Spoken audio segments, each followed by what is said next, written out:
Recession or not, we're going to be joined by Art Laffer. He's Chief Investment Officer of Laffer Investments and former economic advisor to President Reagan. And Peter Shiff, he's president of Euro Pacific Capital.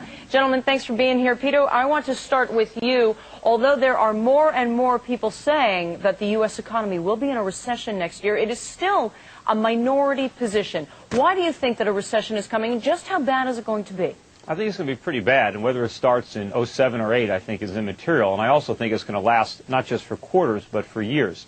See, the basic problem with the U.S. economy is we have too much consumption and borrowing and not enough production and savings. And what's going to happen is the American consumer is basically going to stop consuming and start rebuilding his savings, especially when he sees his home equity evaporate. And when you have the economy 70% consumption, you can't address those imbalances without a recession. You know, rather than the recession being resisted, it should really be embraced, because the disease is all this debt-financed consumption. The cure is that we stop consuming and start saving and producing again, and that's a recession. And sometimes, you know, medicine tastes bad, but you got to swallow it. Art Laffer, you hear him? He says the consumer's going to slow down in order to rebuild the savings. And you know that 2/3 of the American economy is driven by the consumer. Do you believe that? No, I don't believe any of it whatsoever, Michelle. Excuse me. But, you know, what he's saying is that savings is way down in this country, but wealth has risen dramatically. The United States economy has never been in better shape. There is no tax increase coming in the next couple of years. Monetary policy is spectacular. We have freer trade than ever before. And not only that, but there are no incomes policies things here. I think Peter's just totally off base, and I don't think it's going to be... I mean, I just don't know where he's getting his stuff. The one of us is off wealth. base, but it's definitely not me. I mean, it's not wealth that's increased in the last few years. We haven't increased our productive capacity. All that's increased is the paper values of our stocks and real estate. But that's not real wealth, no more than the NASDAQ was wealth.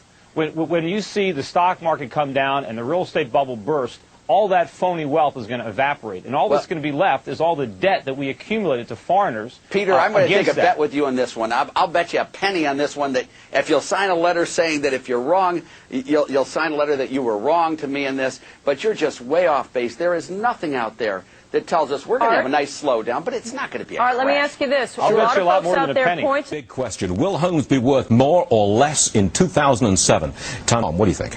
You're going to see prices go up about 10%. Here's why. Because you're going to come into a regular, normal market, and in regular, normal markets, that's about what kind of appreciation you get. Home prices up 10% in the coming year. Peter, what do you say?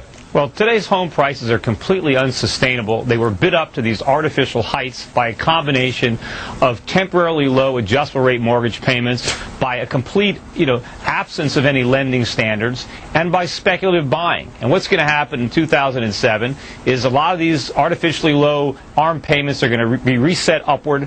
You're going to start to see both the government and the lenders reimposing lending standards and tightening up on credit. And you're going to see a lot of the speculative buyers turn into sellers. And these sky-high real estate prices are going to come crashing back down to earth. First of all, I have no idea what Peter Shiff is talking about. I agree with Tom. I think they're going to be probably up to about 10%. What artificial lending standard are you talking about? What's word to Peter? Most of the profits that people have in real estate are going to vanish, just like the profits in the dot-coms in 1999-2000. It's a fantasy. People can't sell their house. The inventories are exploding all over the country. Houses are on the market for 6 months a year. There's no bidders. The price is going to fall through the floor. You guys are deluding yourself. We heard it loud and clear from all of our panelists. We thank you very much. And Stein, you say this could be a perfect storm for buyers. What do you mean? I mean that the credit crunch is way overblown. The financials are being given away. They're so unbelievably cheap. Many of the research companies have gotten really whacked and are cheap at this point. The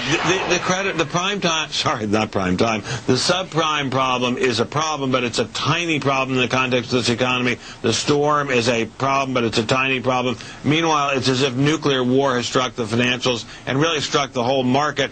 It's a buying opportunity, especially for the financials, maybe that I've never seen before in my entire life. Trace, this is just getting started. It's not just subprime. This is a problem for the entire mortgage industry. It's not just people with bad credit that committed to mortgages they can't afford. It's not just people with bad credit who are going to see their home equity vanish. And it's not limited to mortgage credit.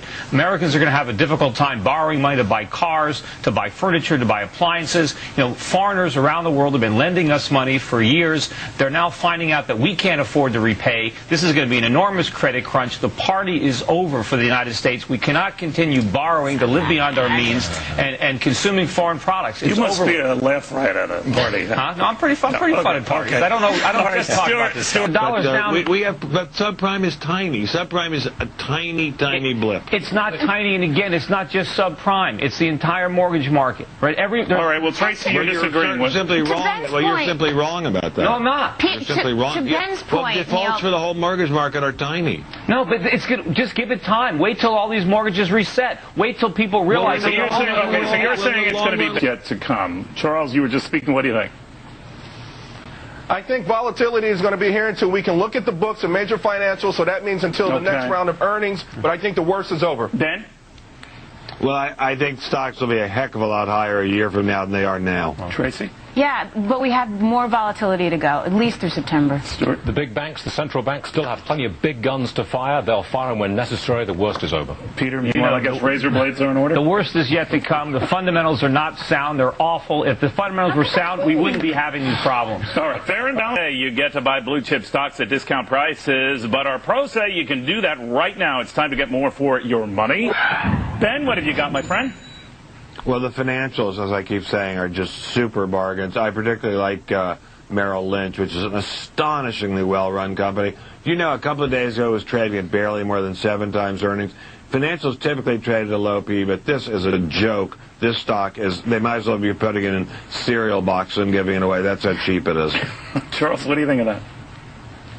Yeah, I like the financials, too. Merrill isn't my top pick in the group. I think Bear is probably the cheapest, although the riskiest, and some of the others are better. But, you know, the financials are a great place, absolutely. So what are you doing, Charles? I, again, like Ben, like the financials. I like Goldman Sachs. It's like getting Dolce & Gabbana on sale. This is the creme de la creme of Wall Street. It's cheap. Isn't it still up substantially year over year, though? It is down, and it's probably actually going to go further, and I think that people should start nibbling at this thing. Peter, what do you think of that? Look, stay away from the financials. They're toxic. They're not cheap. They're expensive. You think they're at well, let me finish. So pessimistic. Let me finish. You think they're at low PEs. They have no earnings. Their earnings are going to disappear. I remember a year ago. No earnings. Their earnings are huge. Ben, last year when people were talking about last year when people were recommending home builders and they were talking about they're at 5 or 6 times earnings, I said those earnings are fantasy. They're not going to be here. Fantasy about that. No, I'm talking. No, there's a lot of losses coming up in the future. These financials are going to get hit, and they're going to get hit hard. Don't believe what these forecasts are for future. No, it's not. They're going lower. All right, Peter. I wish we had more time with you. I know you want to continue that expose on Santa Claus. Peter, you agree with that?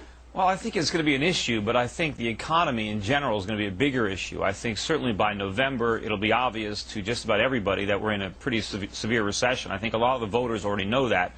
Just some of the people here in Wall Street haven't figured it out yet. But I think that the recession, the economy in general, is going to be a much bigger issue. And unfortunately, I think, you know, it's not tax cuts that we need. We really need a lot of spending cuts. The government has to cut spending, because if they cut taxes and then just print the difference, what we get is inflation instead. So we have a little bit more money in our paychecks, but we have to pay a lot more for food, we have to pay a lot more for energy, and of course eventually we're going to see a big increase in interest rates as a result of all this inflation. Right, Charles, the crystal ball. Well, you know, if it's between boom and bust, I'll go with boom. I know the first half of the year is going to be tough. There's no doubt about it. But I think by the second half of the year, all these interest rate cuts will work their way through the system. Obviously, I think the housing market will be a lot better than it's been in 2007. The auto market, jobs, unemployment about 4.7%. And I think, Peter, inflation is going to be held in check. What do you like, Charles? Washington Mutual, and I'll add the caveat up front. This is a high-risk play, right? We're catching a falling knife. No kidding. What do you got for us? Well, I think in general people should stay away from stocks. It's going to be another bad year. I'm recommending the ETF GLD. I mean, gold has been doing incredibly well. As I mentioned earlier, it was up 33% last year. I think gold's going to go over $1,000 an ounce next year. I think U.S. stocks are going down. For all those stocks, I think the Dow's going to go to 16,000, but the big winner will be NASDAQ. So I think everyone should have some exposure to the NASDAQ. Even now, after the run-up we've had. Oh, absolutely. What do you got going? Well, it might be a big year, just big losses. And, you know, I think what's going to happen now is we're going to see the subprime type loss scenario unfolding in other asset classes, such as bonds backed by auto loans, credit card debt. And that's really going to, you know, pull the rug out from under the consumer, when not only can he borrow money to buy a house, but he can't borrow money to buy a car. He can't use his credit card at a department store, because the people who hold all this debt and Wall Street securitized these bonds the same way they did with the subprime bonds, they're going to lose a lot of money, and it's going to be a bigger credit card. All right.